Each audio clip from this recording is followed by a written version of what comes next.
Snow fell softly over the small town of Maplewood, blanketing the streets in quiet white. Christmas lights shimmered in every window, except one. At the very end of Willow Street stood a small, gray house with a porch light that hadn't been turned on in years. Inside lived an elderly woman named Mrs. Green, who hadn't celebrated Christmas since her husband passed away 7 years ago. Every year, she sat by her window with a cup of tea, watching families pass by, listening to distant laughter, and waiting, for what, she wasn't even sure anymore. The sound of carols used to warm her heart. Now, they were a painful reminder of what she'd lost. This Christmas Eve, the snow was heavier than usual. The town glowed with cheer, but Mrs. Green's house stayed dim and silent, until a knock echoed through the cold night. She hesitated. No one ever came to visit. Slowly, she opened the door. Standing there was a man in his mid-30s, his face red from the cold, holding a little girl bundled in pink mittens. "Hi," the man said with a shy smile. "I'm Jack, and this is my daughter, Ella. Our car broke down just down the road. We saw your porch light on." Mrs. Green blinked, realizing she'd accidentally left the porch light switch on earlier that day. "Oh, well, come in before you freeze," she said, stepping aside. The warmth of her living room surprised them both. Fire crackling, a faint smell of cinnamon still lingering from a candle she hadn't used in years. Ella sat by the fire, rubbing her hands. "Your house smells like Christmas," she said softly. Mrs. Green smiled for the first time in a long while. "It used to," she replied. Jack thanked her for the tea she made and tried calling for help, but the snow had knocked the phone lines out.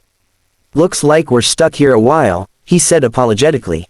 As the hours passed, they shared stories. Jack told her about losing his wife 2 years ago, and how he'd promised Ella that this Christmas would be special, no matter what. Mrs. Green listened quietly, her heart aching at the familiar pain. Ella, curious and full of energy, began exploring the old house. She found a box of dusty ornaments in the corner and gasped. "Can we put these up?"